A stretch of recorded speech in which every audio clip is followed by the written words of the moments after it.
Ang ayoko kasi is the travel time. Pero okay lang naman. Siyempre, sino ba namang hindi gustong makakita ng mga bagong lugar? Eh, lalo na ngayon sa panahon, ang dami mong inaasikaso. Maganda minsan makapag-relax man lang sa Yes. biyahe, ano?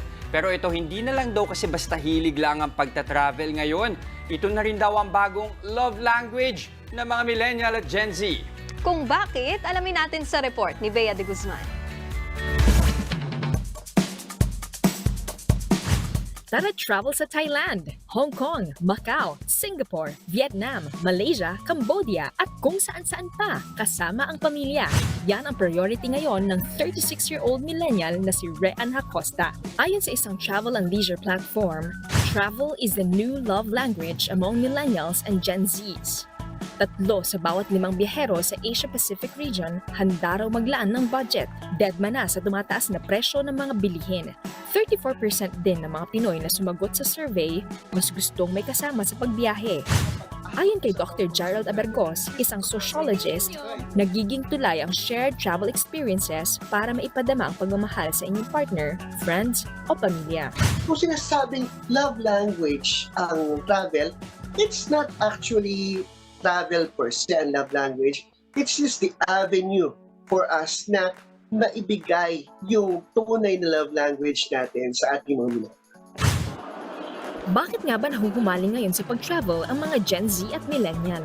Most of the things that the millennials and the Gen Z enjoy right now are virtual. Dahil doon, nagkakaroon din ng idea ngayon ng bagong kaisipan na hindi natin kailangan lagi ng material na bagay. Ang mas importante yung memories. Ang mas importante yung togetherness natin.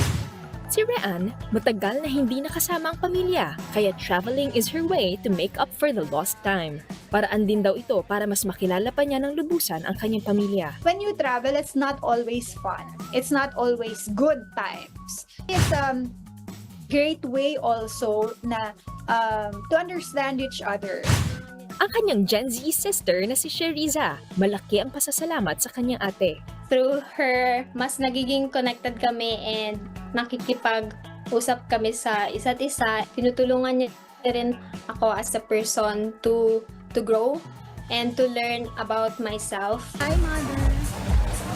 Sisters ko, andyan. Ang adventure traveling is an all-encompassing na love language. Kasi, di ba, you share quality time together.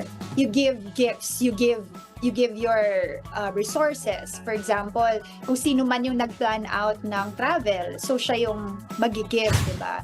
So, of course, andun din yung physical touch. Kaya ano pang hinihintay nyo? Huwag nang laging drawing lang ang planong bakasyon. Ngayon na ang tamang panahon para kulayan yan ng mga alaala kasama ang mga mahal natin sa buhay. O mga kapatid, saan tayo? Bea de Guzman, News 5. Diba yan? Pamahal naman ang pamahal ng mga love